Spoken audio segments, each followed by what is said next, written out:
Compass, good morning, good afternoon, depending on where you are. I guess it's lunchtime for everybody. My name is Jonathan Pops. For those that don't know me or we haven't had the privilege to do something in this capacity, I'm one of the coaches on the platform, obviously. Also been an agent with Compass since 2016. And so for me, these topics, what we're going to talk about today, it's personal. I've been where you've been. I've tried to figure out these efficiencies and how to use the platform, use tools, and personally create a predictable, scalable business that I'm getting out of it what I'm ultimately putting into it. And so I'm really excited for today's topic, really for two reasons. Number one, it's the time of year that we're in. Welcome to January, calendar changes. I know we all feel like it's just, a continuation, but truly this is an opportunity for all of us to evaluate our business, look at where we've had success, where some of the challenges are, and build it the way in a new year that we want it to go. You can really take this time of year to be strategic. So when we have trainings at the beginning of the year or business planning sessions, I absolutely love it. And today's topic is a well-timed thing to be thinking about, especially for those that are looking to do something different and special in a new year. Because I know the markets have been tough, not necessarily prices coming down, but tough for the realtor, the real estate professional. It's been a tough couple of years. And now we don't know where it's heading in a new year, but I can tell you after watching for these past few years as a coach on the platform and been in the business myself 20 years, $250 million in sales, I get it. I can tell you that most agents that I encounter are not struggling with a lack of ideas. It's not like they're one, let's call it hack away from getting there, one marketing plan or just some video that hasn't gone viral yet. It's not typically where I see issues. Where I see consistent problems for people that are having up and down years, it's just a lack of clarity and consistency. Now that may seem really boring to some of you, and it feels that way, but there's a lot of hope in that. If we can get clarity and become more consistent with what matters in our business, the opportunity is massive. It's not some tactic. It's not some little thing that we're going to learn. So I want to make it clear today is about big picture, some of those things, how to reduce that down to actionable things you can leverage using Compass's very powerful platform and tools, some of the marketing campaigns you're working on. And it's not a system and feature walkthrough today. It's more of just how top performers view the platform, view their role in their business, and really create predictable, outstanding outcomes on repeat. That sound good? And before we start, Jonathan, thanks so much for the intro. I just want to shout out to everyone. We've got a lot of people here, which is amazing. If you haven't joined us yet, please make sure to check out the 9 dots on the bottom right-hand of your screen. It's meeting tools. You want to click on that, and then there's going to be a button for Q&A, and that's where we have a live chat going. So if you have any questions or comments, please leave them in the live chat, and I'll be monitoring it, and we can go through it towards the end, Jonathan. Thanks. Fantastic. And I'm seeing the chat percolate. I will do my best to stay on top of it. I know Alessandro is going to be watching the chat, but I'm fired up that people are here. And looks like, Alessandro, we have a question about recording. Do you want to take that? Yes, to confirm everything, this whole video will be recorded. You'll be receiving a recap email from Jonathan with the recording and with his presentation deck. So have no fear. Love it. And for those that are here in person that aren't relying on recordings, I know we're all busy, but I commend you for setting aside a few minutes to go learn something that might help your business, might help you be a better professional for your clients. So that's awesome. You're showing up for your business. Now, we are tight on time, and I just want this to be high value, so I will fly through. There will be some time at the end for Q&A, and maybe, Alessandro, does that sound good? And if not, maybe interrupt if there's a question or two I can answer along the way. But as a coach, this is what I see. I have the privilege to travel across multiple markets. For anyone in Northern California, I'll be at your New Year's bash starting in 2 weeks. Would love to see you in person. But this is what I see when I travel the country. Smart agents with big goals, powerful tools. Gosh, the platform is so powerful, what it can truly do. And it's not just that tool in your business, many things. And yet we see these inconsistent results. And I can tell you, when smart, hardworking people are getting inconsistent results from what they're doing, it's self-defeating for sure. Who relates to that? You're working your tail off, you're doing the right thing, but the results are inconsistent. And I'll tell you, when I see this, going back to my original point, it's not a tactical issue in most cases. It's just there's something missing. And that's what we're going to talk a little bit about today. A quick pulse check. Before we get into it, I'd love you to drop in the chat if there's a lot of people this might be hard to track, but this will help guide some of the training that we're doing today and dictate the discussion. Which of these four feel authentic right now to you? No wrong answers. Which describes your business right now? Busy, but inconsistent? Consistent enough, but you're feeling that burnout? Just heavy, tired. I'm making it happen. My clients love me, but I need a break. That happens. Maybe it's predictable and structured. I see some A's and B's, B and D. My people are here. And if you're D, honestly not sure, that's okay too. So we got A's. Listen, this is not an effort problem for many of you. If you answered A, B, or D, today's training is very important for you. It's made for you. And for my C's out there, we can always get better. So I love it. Awesome. Thanks for that. This really helps. Who here goes to the sales meetings, talks to their colleagues, and what they often say? I'm so busy. Everyone in real estate is busy, but not everyone's productive. There's a big difference between those two. There's really a big difference. And so this isn't an effort problem. It's mostly a design problem. If you're busy and you aren't seeing the production, it's not that you have a bad business. We just have to design it differently. But make no mistake, this is a framework a little bit off topic, but it dovetails really well with today. So I wanted to bring it to you. The average agent earns $58,000 a year. Let's level about it. Now, right now you said, well, the average, like half the industry sells one or fewer homes in a calendar year. Congrats, you are correct. And that surely brings down the average, doesn't it? But let's look at the $100,000 mark. Only about a third of agents are making $100,000 in this industry. And when you get to 200,000, you're talking about 13%. When you get to 250,000, which is kind of where they stop tracking it, you have sub 8% of people making over 250,000 gross. And so many of you have goals at 100, 200, 300, 500 million GCI, and I love it. But there's very few agents that actually get to that point, much less stay there consistently. For those that are thinking 500,000, 6, 7, 800,000, less than 1% of the industry will do that, much less consistently. So that's the real challenge that we all face. And the second part to think about this is, let's say you make $100,000 and you work 40 hours a week, take 2 weeks off a year. And I know many of you work 7 days a week, you're on call. I'm not, but let's assume the math keeps it simple.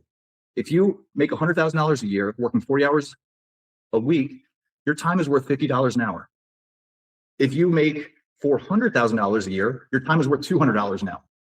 It's about $50 per 100,000. Monster Manos. And so for anyone that has an income goal, let's say it's a $400,000 goal, and you are spending your time on tasks that are not worth $200,000, or you don't have tools that are helping you be more productive so you can leverage that really great expertise you have, you're missing a huge opportunity. I'm not saying outsource everything in your business, but it starts to ask the question of, if we're just reacting, we're not building, if we're not using tools to be more efficient with our time, how much is that actually costing you? You can actually articulate that into a dollar amount. That's what I like to do as I think about my own business. So I encourage you to do the same. But to be clear, capability versus consistency, this is a big one. And this is where we're going today. Think of capability as possibility. They're kind of one and the same. And so if you have capability like a Compass platform, lots of stuff it can do, or let's say you have a really great marketing plan, possibility, it can create outstanding outcomes in the business. Those by itself do not create the consistency that we want without intention. Said differently, the Compass platform gives you all of the capability you need to run your business more efficiently per the time you're worth. But without the intention behind why you're doing it, it just creates more of that busyness, which is activity. Everyone's busy, but not everyone's making the right amount of money or being consistent in their business. And so if we boil down what's missing, it's simple. We need intention behind what it is we're doing.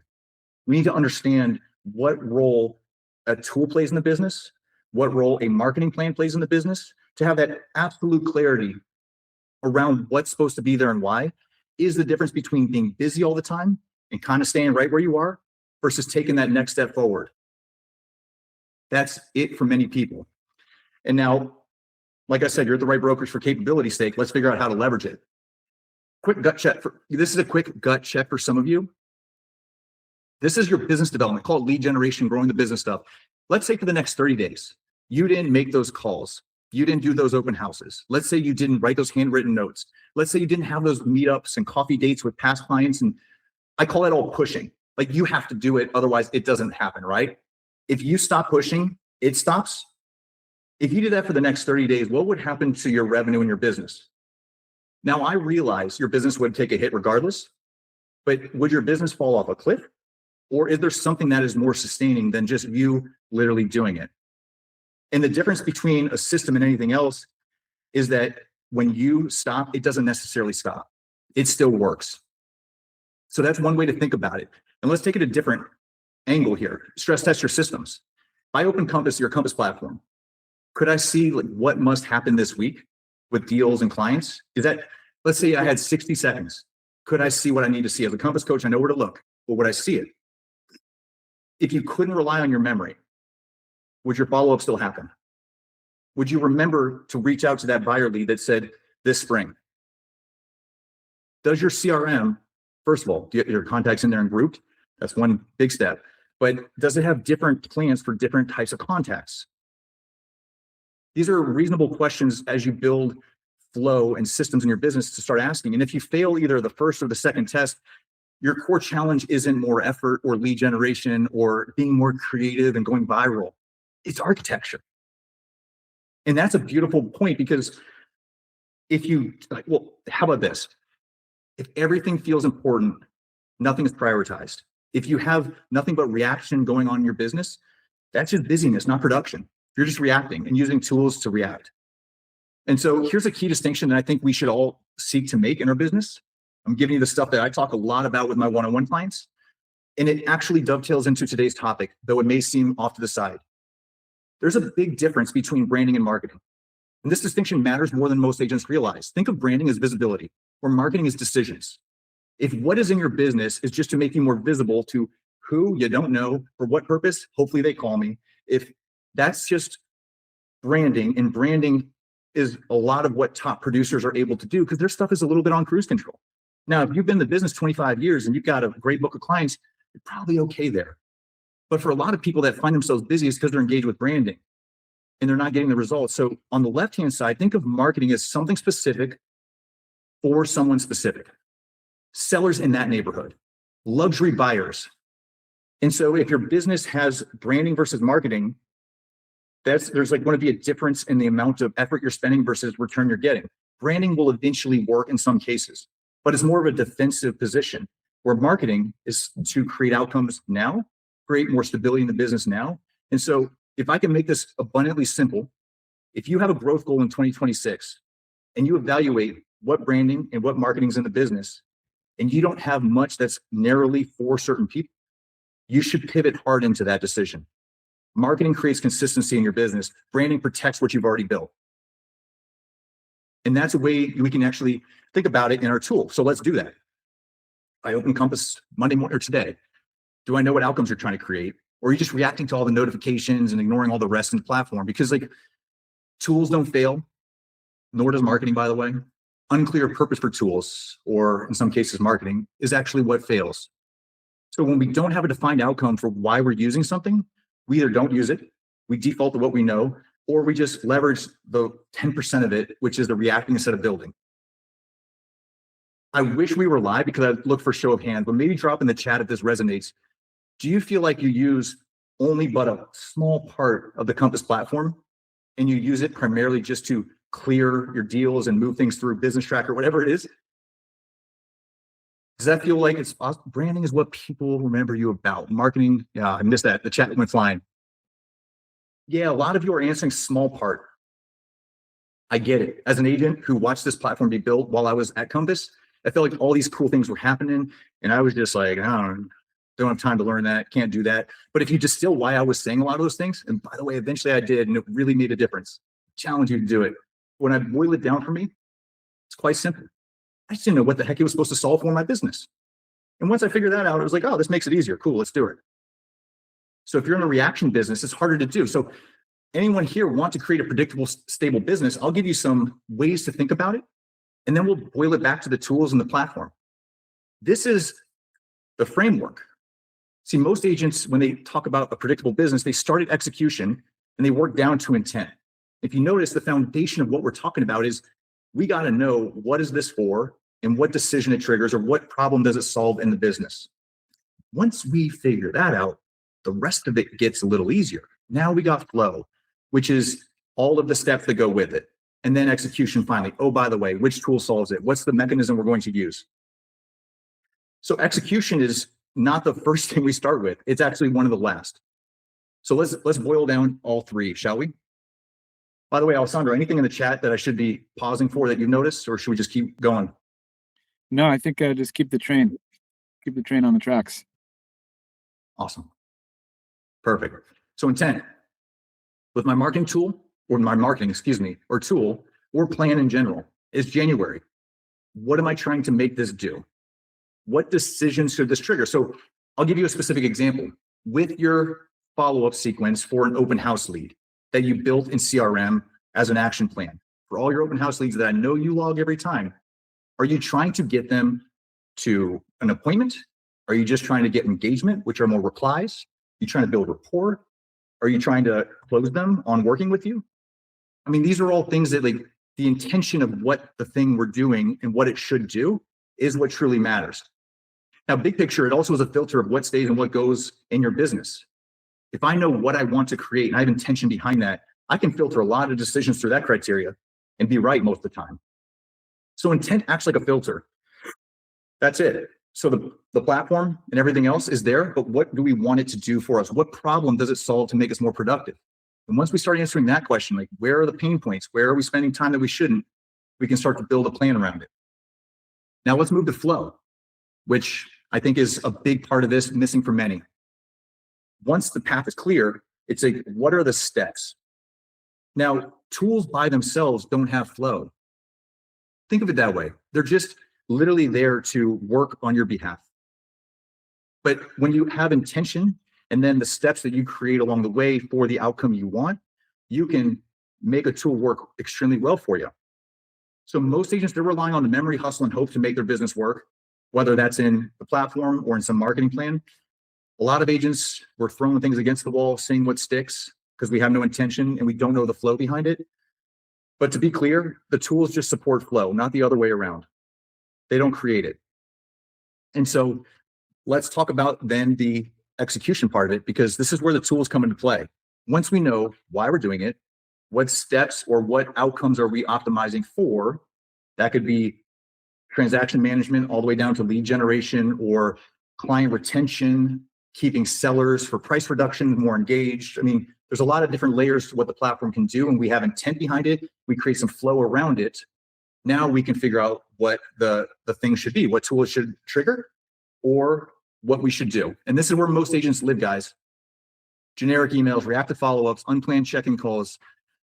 When execution is where they start, this is what they use to execute.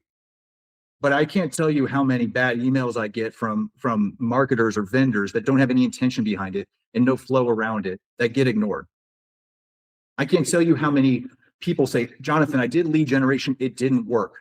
And I say, who are you trying to attract with those for that $10,000 you paid a videographer to follow you around for the next 4 months and film videos for you every week? Who are you trying to help more of? Clients, anybody. What's the intention behind that? It's just not, it's busyness, and it's not giving you started with execution and you didn't think about the flow or intent behind it. So if we flip that on its head, the tools become a lot easier to look at and optimize for, and so does our marketing. This is making sense? I just feel like it's January and we've got to set some intent and flow in our businesses, not just in lead generation, but also with client fulfillment. How do we service our clients better this year? And what tools can help us do that so they stay engaged? Like, what's the number one complaint people have of their broker? It's not talent. It's not that they don't know the market. Anyone have a guess? Want to drop it in the chat? What's the number one complaint that people have with their communication? The very first answer I saw pop up. You already know.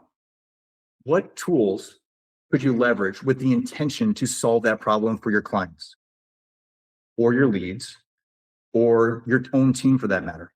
If you're building a team and you're starting with execution before intention and flow, that team is not going to be very successful because you don't know why you're doing it. So there's a lot that we can learn from if we just start with why we're doing it and then start backing into the steps and the tools thereafter. So look at it that way. What are the biggest challenges in your business, both with your client work and your lead generation, branding, marketing? Maybe it's that your time is worth $200 an hour and you're fiddling with a bunch of other stuff in your business. There's technology now in the platform that will help you spend less time on the same amount of outcome. My favorite is just workflows and task reminders. And like, you can do a lot if you leverage those parts of the platform. You can automate a lot in 2026 that 10 years ago looked like automation. And today it looks like you being creative, and maybe you have oversight.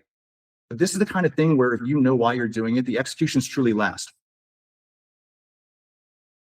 I hope that makes sense. But I'll tell you, when I look at the agents that are doing well, they're using fewer tools. They have clearer priorities. There's like less restarting. There's more compounding to their effort. They have calmer weeks. Like, this is what productive agents feel in their normal work. Now, the deal flow, the clients, it will always be there and make for some hectic moments. I'm not suggesting this is all easy peasy, but there's a lot in the business if we get clarity that we can streamline and make easier on ourselves. If you're heading into a new year, you can make this business easier on yourself by getting a few of these things right and starting to address the gaps in your business by way of technology and platform, the stuff that Compass does so well and gives you, but also in your lead generation, business development, and marketing, the stuff that as a business coach, I'm obsessed with because it's where the results can come. So that's the way I want you to start thinking about it. Like I said, the best Compass agents that I get a chance to talk to, they don't try to use everything. They use the platform like they run their business with intention. The best agents are not trying everything and trying to do everything. I'll say it differently. In fact, let's just buzz to this next slide because this is where I want to spend a little time. If I had 2026 rules, and I hate rules, but I'm going to give you rules because I got to do something here. If I had a goal that had some rules to it, these would be my 3 for all you great Compass agents, from one to another. Don't add any tools or marketing or anything until you have clarity on what you want from it. There's a lot of should do's and must do's in this industry. I'll be the first to admit I'm a sucker for shiny object syndrome. I mean, I wrote a 400-page book in the middle of growing my real estate business and launching a coaching business. I understand getting sidetracked, but I'm telling you, the best agents have clarity before they add. And the ones that I work with in coaching, candidly, are the ones that struggle with why they're doing what they're doing and they're saying it's not working or not helping. And then the second piece of it is every tool on the platform or otherwise should try to really solve one big problem. The second piece of this is we try to make our stuff solve for too much, whether it's our marketing or infrastructure backend. We try to solve too much with one tool or one initiative. The platform allows you to diversify what it is, what parts of it you use for different things in your business. And again, I look at it as if you're solving one big problem in your client work, it's got to be communication. The second one would be in your business development, lead generation. In other words, the follow-up, the humanity behind I'm your best choice and want to stay in touch with you at a high level. I'm not going to send you a bunch of generic stuff.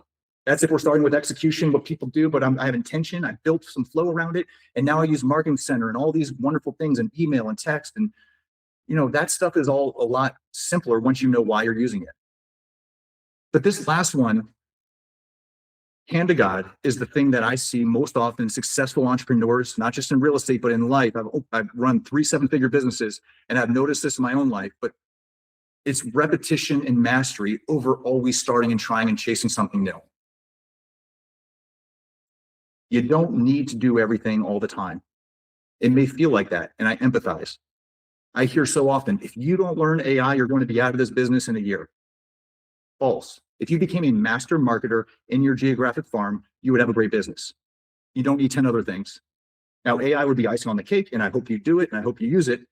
Not saying don't use technology. I'm simply saying if you became a master at a couple things, figured out the problems, and actually solved them instead of jumping to the next shiny object, thing that promises to make it easier, whether it's a tool or piece of marketing, you're going to have a better business. So the people that have predictable results are ones that truly master through repetition. They don't jump when the going gets tough. They solve the problem and move forward. Now, you must want to learn from reality. If something isn't working, it's not working. I'm not suggesting every few months you evaluate what's going right and wrong in the business. But it's too often that we go to the next thing without understanding why it matters, without solving the other tool or the thing we didn't have for without intent and flow. We're just jumping from thing to thing, and that's the busyness. So that's really my 2 cents on rules. If you wanted some, and not that you came here for that today, but I promise you, you take these 3 things seriously, you're going to have a different looking year this year. And so I'll leave you sort of with this thought. I'm not sure where we are in time. Let's see. Oh, we're doing good. We're ahead of schedule. So we'll leave a little time for Q&A, and also might talk for a few minutes beyond here. But if you want real change in this new year, it's not the one tactic you're going to learn. It's not the viral hack. It's not optimizing AI to do that stuff's cool and exciting, and I love it. But it's not what's going to change your life and your business. What will is to get absolute clarity on what the problems are and what you can then do to solve for them using platform, using what Compass gives us, but also just in general, in your branding, your marketing, your team structure, your business relationship with your business partner, your finances. When you have clarity that comes by way of like intention, you're unstoppable. You really are. And the best businesses figure that out, and you wonder why they continually grow and have this consistent result. That's why. It's not because they don't have problems. Every agent in your market has a bunch of problems that you have, but some have just figured that out. The second piece is, once you have the problem and intention figured out, what are the things that need to go into the business? What tool would actually help this? And am I going to spend a little time to build it right, to get it working the way it should? So there actually is flow and clarity in the business, not just reaction and chaos and inconsistent peaks and valleys. You do well for a month, you drop off for another month. That's where flow becomes the steps in between. And it's really easy to build a plan once you know the intention and the steps. Because after that, it's like, hey, what tool can we use in platform? It ain't there. Probably is though, but you can find it other places. So you aren't just reacting and busy, you're having a productive year and taking those big steps forward. But this framework works in all aspects of your business. High performers, they aren't more creative, they're more consistent. Every initiative in your business needs a function. It needs a function. And I don't know, if I could leave you with a thought about your marketing, I know that wasn't necessarily the point of today. Your marketing plan, in other words, what you're spending your efforts or money on, should have only one person in mind. Now, I know that might just not make sense to certain people. Are like, I want to help lots of types of people. But if your thing, let's say the message behind your marketing, your flow behind the message has a single person in mind, that's intent, you're going to sound different and more useful to them than anyone else who's sending generic tool first type of marketing and branding. If you went to my Instagram account now, I hope we become Instagram buddies. Every post, with the exception of a few personal ones, have one person in mind. I want to help someone between 80,000 to 400,000 double their business inside the next 12 to 18 months using predictable human first lead generation without cold calling and door knocking or waiting on the real estate gods to gift wrap you come list me calls and referrals that probably ain't coming if you're less than 10 years in this business. Everything I create in my branding and my marketing comes out with that specific person in mind. And that's Instagram. It's only one thing I leverage in my business. Every ad I run has the same intention. The book that I wrote has the same intention. It's for someone in the title.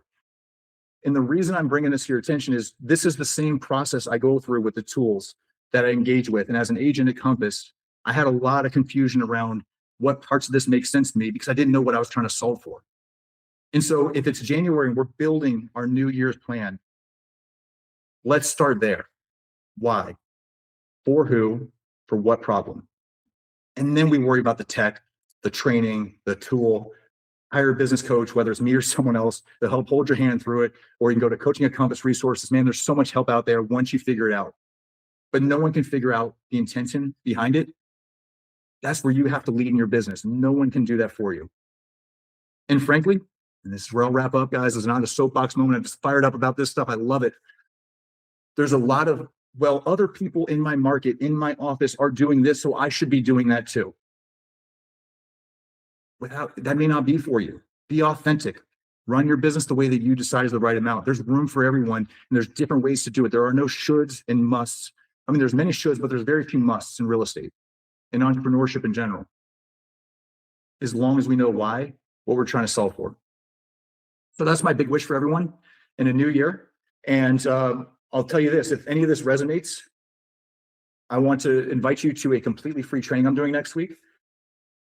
if this way of thinking resonates, this is where we work through it step by step. It's for Compass agents and people I coach with. We've got about 100 people signed up. We're going to take about another 100 before we close doors. But we, starting next week, have this reset challenge.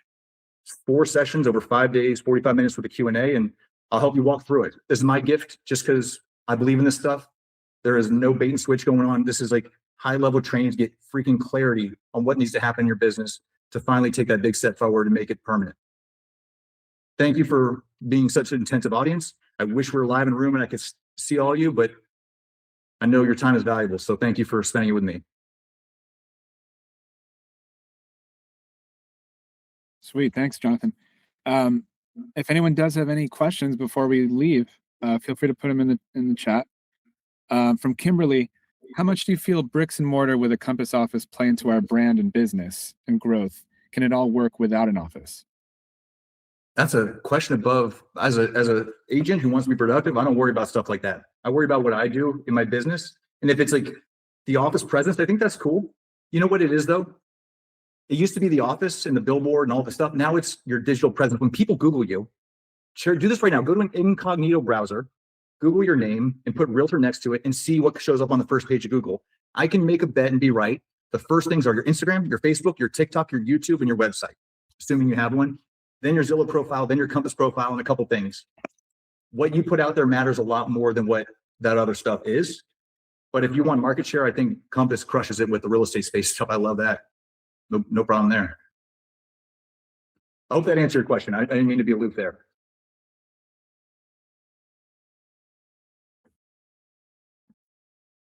And visibility is probably is a whole nother topic that we can cover on another date. Kind of going back to that branding, marketing stuff, yeah, like distinguishing. Yeah, for anyone that's sticking around, I'll just jump back to that slide. And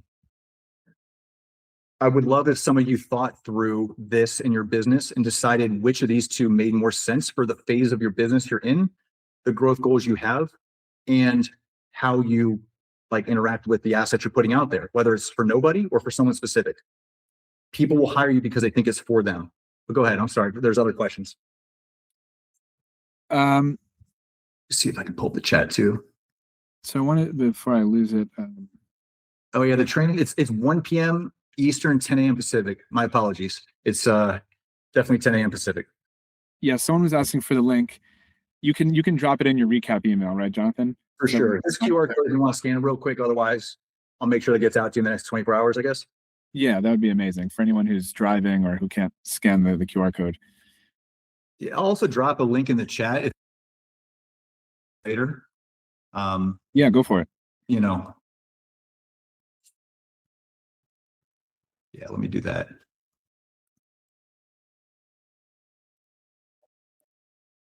Any other questions while I'm pulling this up? Fifi asked, how important is a personal website? Man, that's where I get to control the narrative. When people Google me, that's what comes up. If I have a website, I'm adding assets to it. My SEO, search engine optimization, in other words, the results on that first page. I would love if everyone in Compass or any great agent out there, their very first thing on a Google search came up as a personal branded website that you control the narrative and run your brand through. I mean, Compass has a massive website. Your profile will show up high on the results, and that's a great looking website, but it's still for Compass. For you, you get to control the narrative on your own pages. The next level hack, I did an event a couple of months ago. I had an agent on. A lot of people now have branded websites and are now doing client exclusive portals where there's exclusive client resources they can host on their website behind not a paywall, but an opt-in wall that you must be invited to. And it's a hell of a value add to your leads. You know, imagine if you have some great buyer resources that are truly great, not generic, and you're doing open houses and you say, hey, I invite you to this asset that I host on my website, past clients, all the list of vendors. Your website allows you to run with all those initiatives in a way that nothing else will. So I think it's really important. If you're brand new to the business, it's not where we start, but pretty quickly it's where you want to take it. It's your virtual storefront, right? Used to be your office space. That's where people are going to look for you. I certainly would if I was going to hire you and spend a lot of money to have you represent me. Jonathan, do you have any recommendations for website developers? You know, Compass has some really great vendors that work, not like in an exclusive relationship or not an official relationship, but I see a lot of them. Here's what I'll say.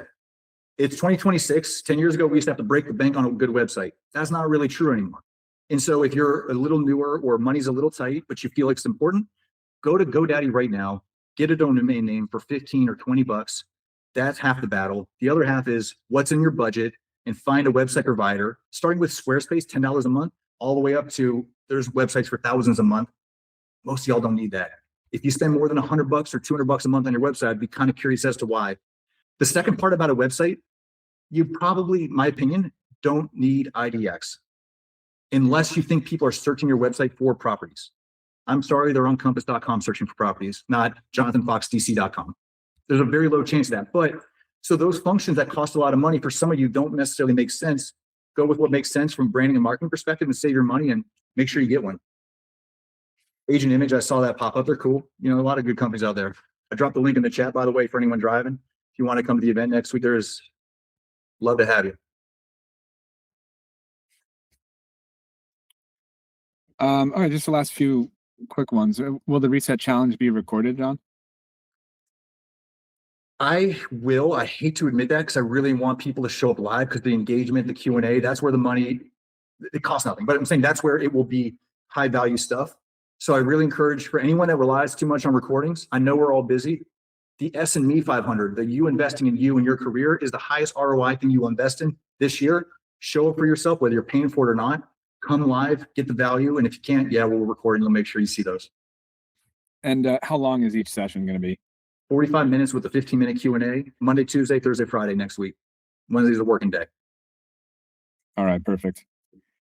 All right, well, thank you, everyone. Okay, one from Nico. How can I do an SEO audit on our site? What steps would you recommend for a quick start to SEO optimization?